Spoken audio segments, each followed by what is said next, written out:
This is the Big O Show. This is the Big O Show.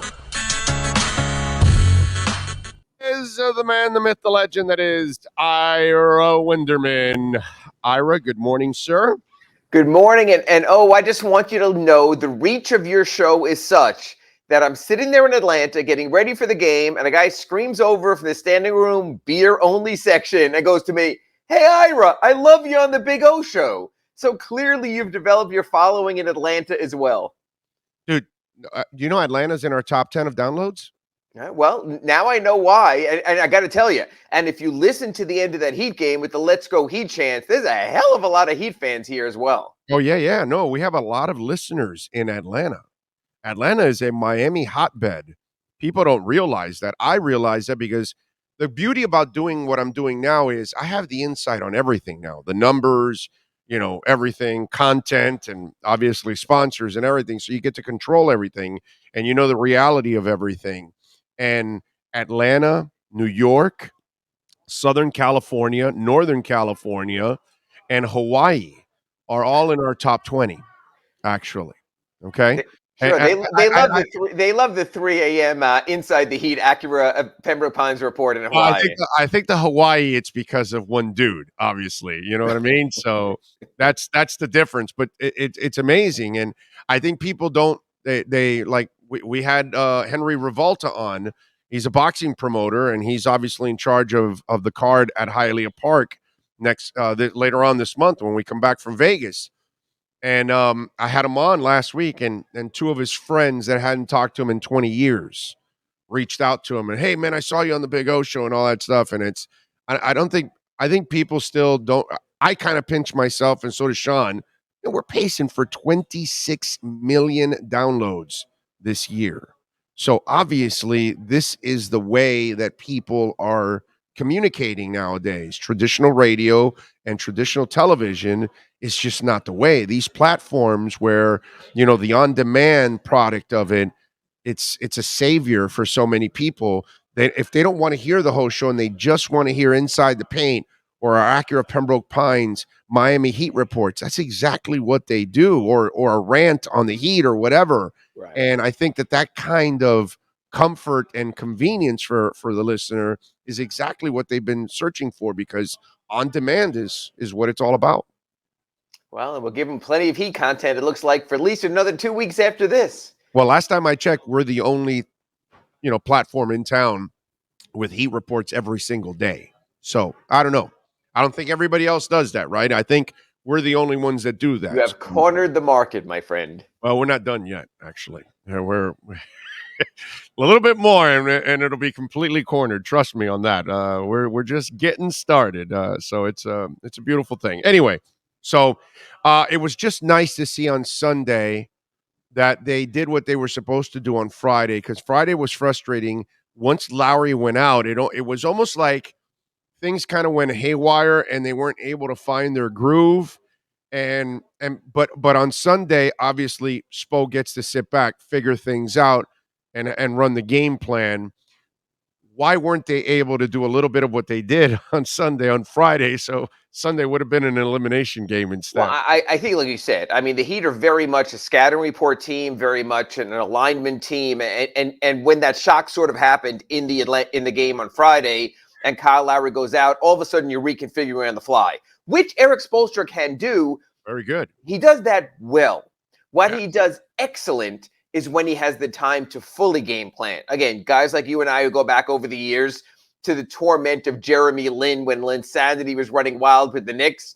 He came in the Thursday before the All-Star game. Mario Chalmers and the Heat destroyed him, basically ended Linsanity forever because they had a chance to game plan for that game. We've seen it in other playoff matchups over the years as well. Erik Spoelstra went back to the laboratory, broke down everything, had his people break down the numbers, came with a different rotation, a different look, and it worked out. But the bottom line is this. Big O, if Trae Young's floater doesn't dance around the rim 4 times before going in on Friday, we're done. That's it. So Atlanta, everyone's talking about Atlanta hanging by a thread. It's almost less than that. It's one shot or else you're talking sweep in this series. So I think the Heat are feeling good about themselves. But they also know this. Philly is playing Toronto tonight. If they win, Philly is done for the week. You don't want your opponent in the next round to have that much more rest than you. Looks like right now, if Philly ends their series tonight and the Heat end their series Tuesday, then we're probably going to start Saturday, when the Dolphins finally jump into the draft. So we'll have that. So I don't think the Heat wants a situation where they're playing through Thursday and Philly has 5 days of rest. And all of a sudden the Heat becomes what Atlanta was in this series, the team with the quick turnaround. They understand that. This is still an older roster. PJ Tucker, Kyle Lowry, Jimmy Butler. Rest would help everyone. So you know what? They know what they need to do, but they really do need to take care of business on Tuesday, especially if Philadelphia wins tonight against Toronto. Do we know how bad the Lowry hamstring injury is? Well, the Heat would never let you know. Number two, as we know, hamstrings are really touchy. And there's always the fear of pushing it too much and then a hamstring strain, which is basically a partial tear anyway, becomes a full tear. But the one thing I will say this, and I don't mean this condescendingly or anything like that at all. If there's a player on the Heat who does not rely on his athleticism, it might be Kyle Lowry. So it's not like you're saying we have this explosive player who might not be able to be explosive. That's never what Kyle Lowry does. He almost walks the game. I mean, this isn't a guy who's pushing the ball like crazy. He's using his pitch aheads and getting it to other players. So I do think he will be able to come back from this kind of injury a little bit sooner than others because he knows his game, because it's not explosion-based. He's been very confident. He was moving well when I saw him after the game last night. Not that that means anything necessarily. Again, this usually is a one-week injury. So it was sustained on Friday. If they get the week off and don't open against Philly until Saturday, that'll be a major bonus for the Heat.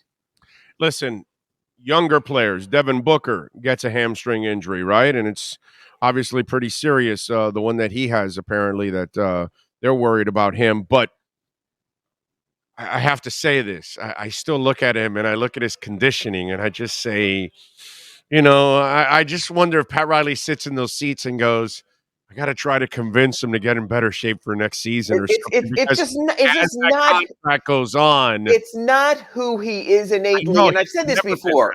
I've said this before. I really doubt the Heat made Kyle Lowry go through their conditioning test. I find that hard to believe. This is something your listeners here I've been speaking about, and people need to know. This is not the Pat Riley Heat. This is not our way or the highway. This is learning to work with the modern NBA player, the modern star, and meet them halfway.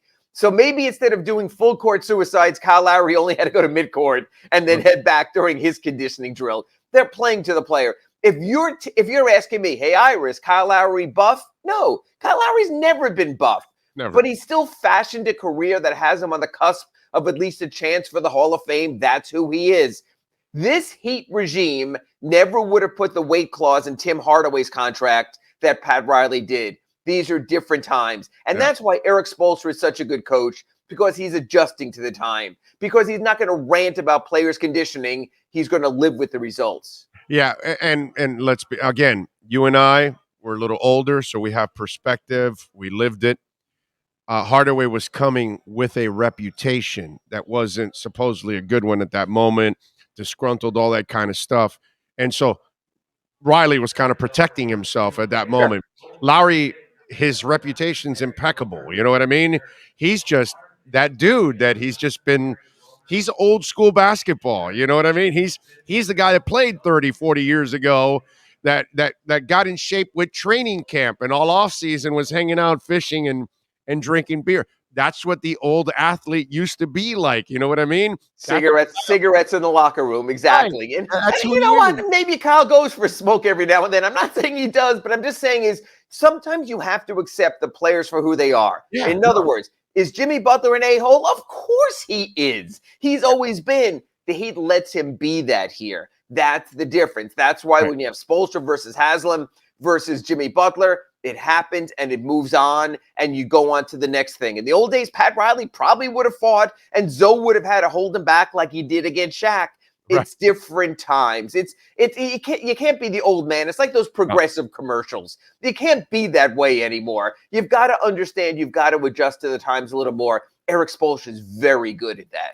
Yeah, yeah. Well, Jimmy is a well-conditioned son of a bitch Oh, that is truly committed to basketball, and Lowry is a professional who's truly committed to basketball, but not necessarily his body. yeah. But No, you will see. you are going to get a truly committed player, at least to the basketball Yes, you part. will see shirtless Jimmy Butler pregame in practice when you're interviewing him. Kyle without a shirt, really haven't seen it so far. And you know Dad what? bod. Really don't need to see it either. Yeah. Yeah, dad bod. That's why. That's why. So smart move on his part. All right. How about Depot yesterday? That was nice for him to get a little PT and be able to Yeah, show. you know what it was, and Eric's supposed to totally misunderstood my question, which was forget That's about bananas. the stats, that he's transcending his stats line because it didn't matter if he didn't do anything. The one thing I love about Eric, he has an agenda. Kevin Lockery once told me this when I did his show back on another channel that a station you were on at one time. He says, never answer the question, answer the answer. And Eric Spoelstra wanted to make his point, and he made his point in that dark post-game interview room there. And I agree with that Victor Oladipo can't be about the stats. That ship has sailed. You're not going to get 40-point Victor Oladipo when Jimmy is playing, when No. Kyle is playing, when you have your whole rotation. But if Victor Oladipo can contribute his special elements in limited doses, he makes your rotation better. Big O, I've said this from the start since the Max Drew switch in the starting lineup. I believe Tyler Hero and Dwayne Dedmon are the only givens off the bench. That gets you 7 deep. Beyond that, it could be Gabe, it could be Duncan, it could be Caleb, it now could be Vic. And Spoelstra will mix and match depending on what he needs. So yes, when he said, stop with this 9-man rotation thing, I agree, but I still think he'll generally play 9. And you're starting to see what the Big O started talking about way back in November and December. Duncan Robinson's attempts and minutes are shrinking, which is Spoelstra's way of keeping Duncan Robinson engaged, but he's no longer force-feeding the minutes. The best are the ones who are playing. Bam Adebayo. We love him. We know he's a hell of a player. Will he ever become a situational, selfish son of a bitch? Will he become a triple S? We've been asking that for a while. And the passive moments just show up way too much still for a guy you're paying that kind of money. But I've kind of come to the conclusion that I don't think it'll ever happen. I don't think he will ever become that alpha that you're looking for. And also, let me add a caveat. He is such a respectful human being that I wonder if he doesn't allow the butterfly to finally get out of the cocoon, because he's also got a Jimmy and a Lowry now in there. And is he still deferring, or or is it that that moment is just never going to come? Because you watch him last night and it's just like, come on, dude, take over, demand the ball, attack, and it's just never there. So You what's know the deal? what? I'm going to 50% agree and 50% disagree for this reason. Okay. Can Bam Adebayo be an alpha, a son of a bitch, a demanding player? Yes, on defense. That's what he does excellently. So it's sort of like when you're talking to me about football in the NFL draft and you're going to go to me, Ira, this guy is a terrific running back, but his pass protection and blocking are a concern. But you know that going in.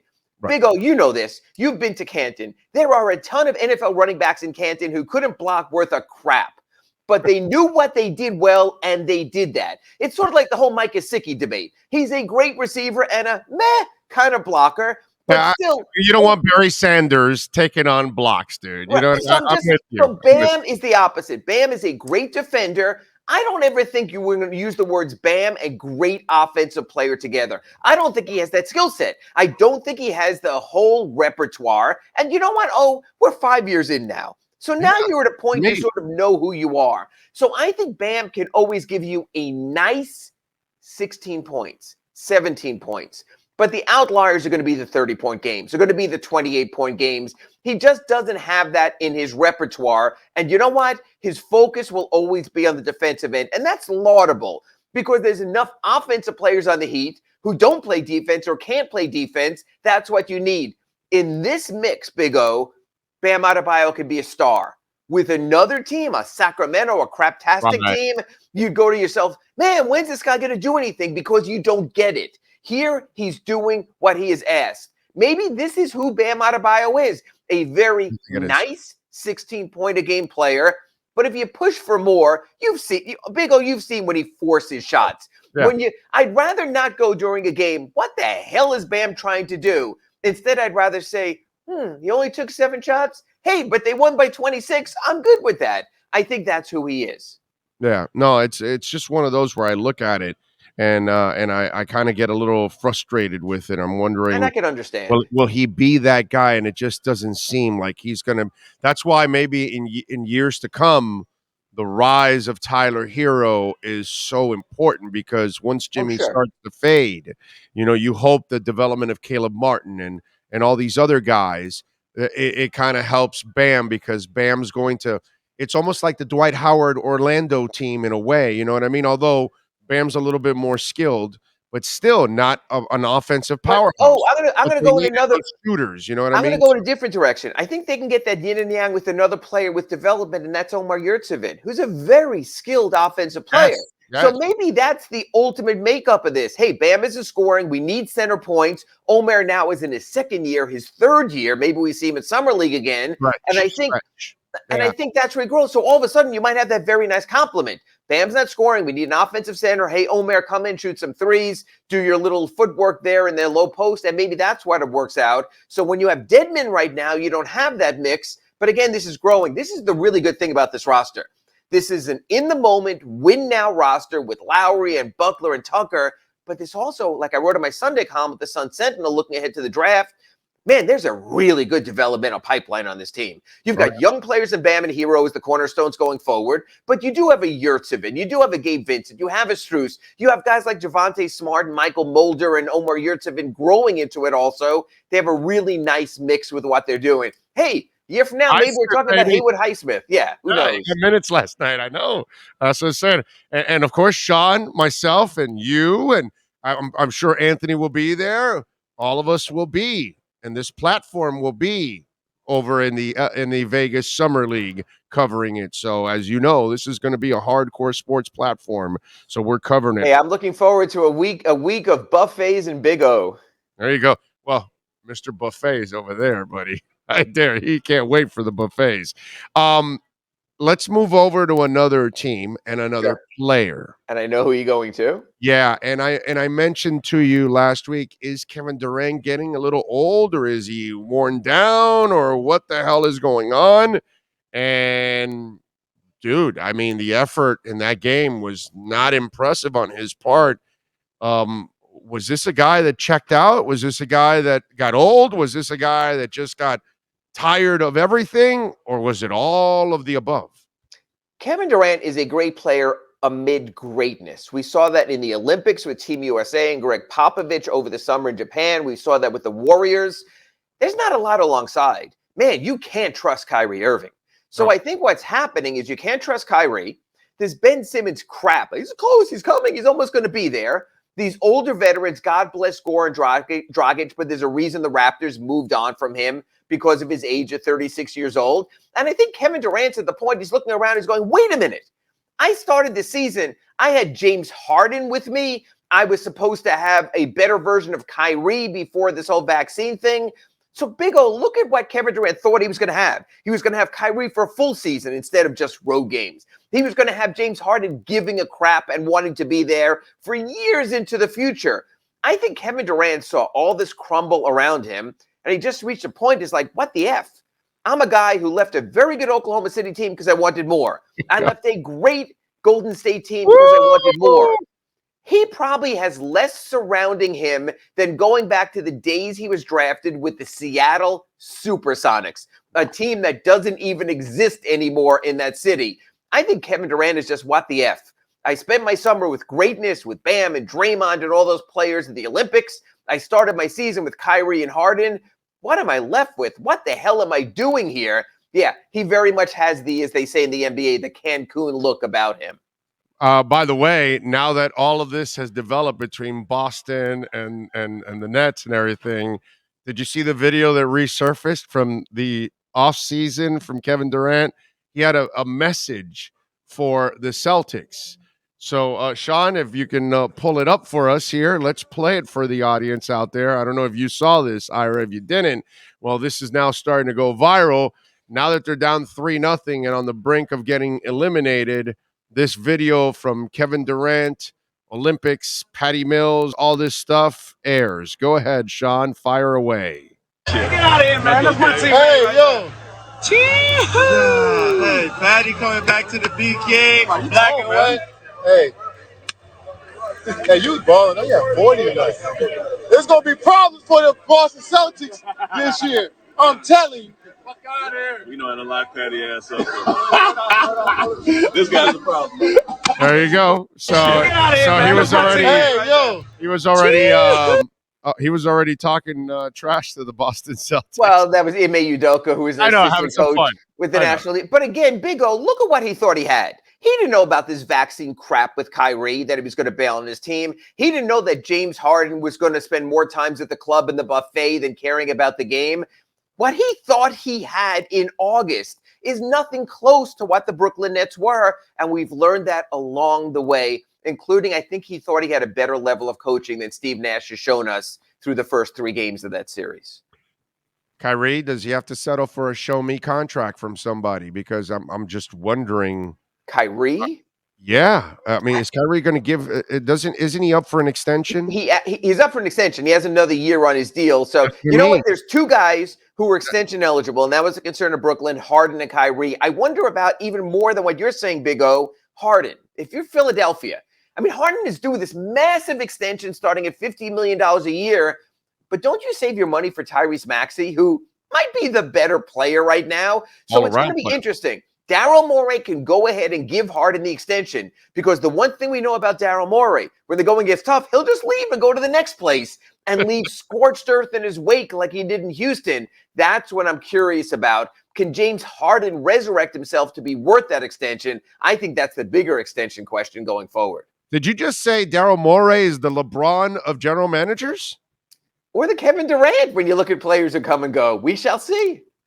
No, I mean, because Kyrie is so unreliable. Oh, I agree. I think but a year from now, when he's up for that big extension, I can't see the Nets giving it to him. He's not a good, trustworthy, reliable teammate, and I think that's the concern. Is that look, he won in Cleveland because he had LeBron and he had Kevin Love, and he made some plays in that.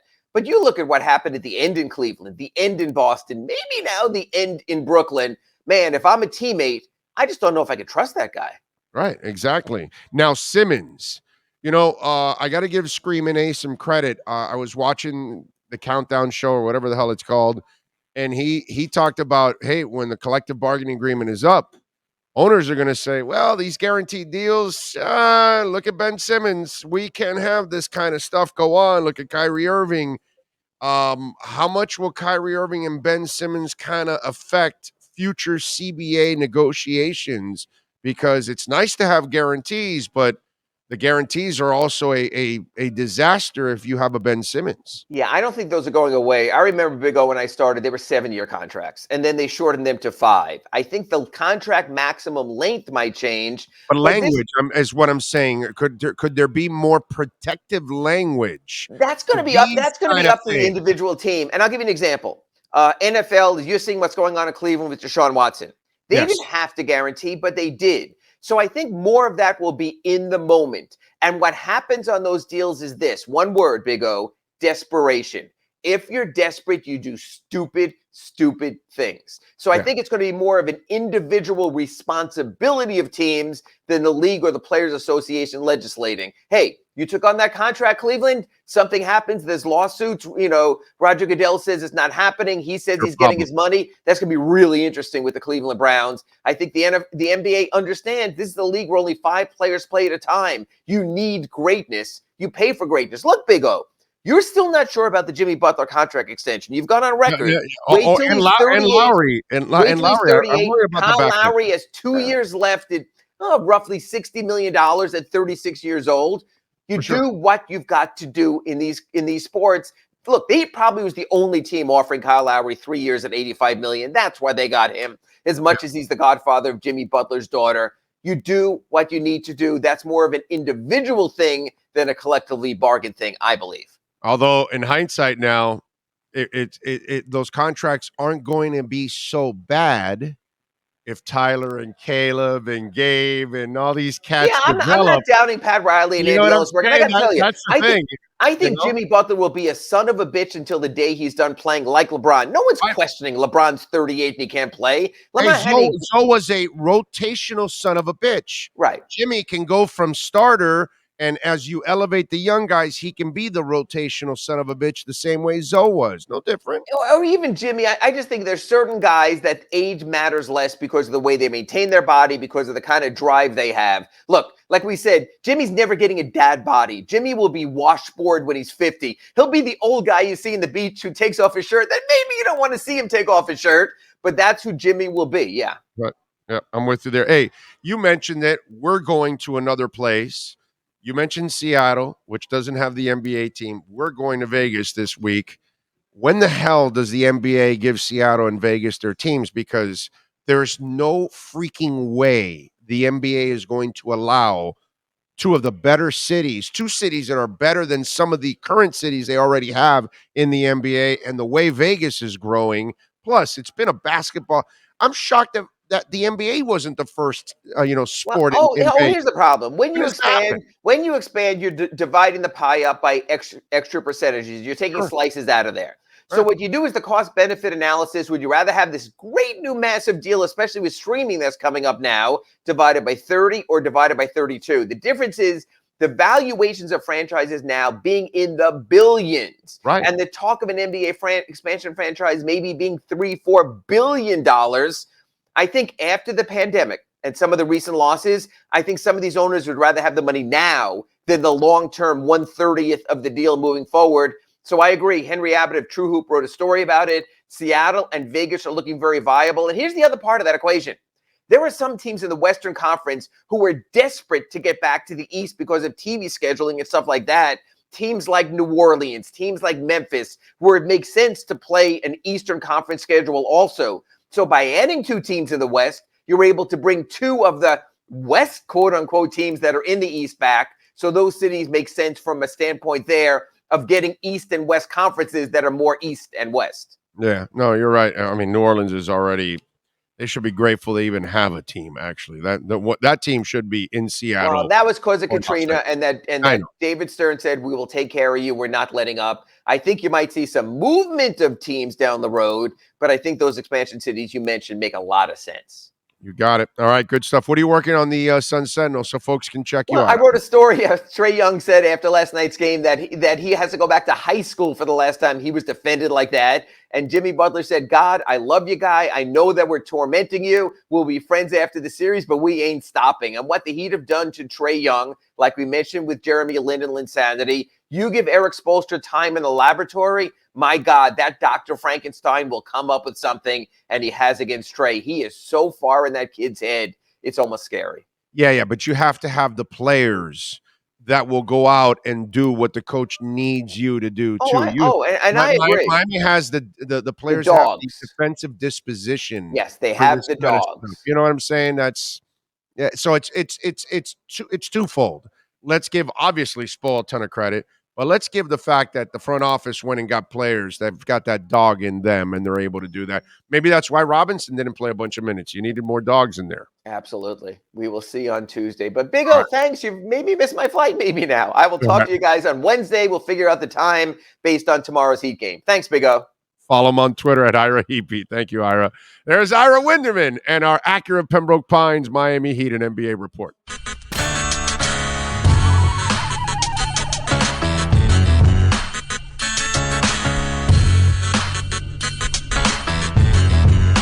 This is the Big O Show. This is the Big O Show.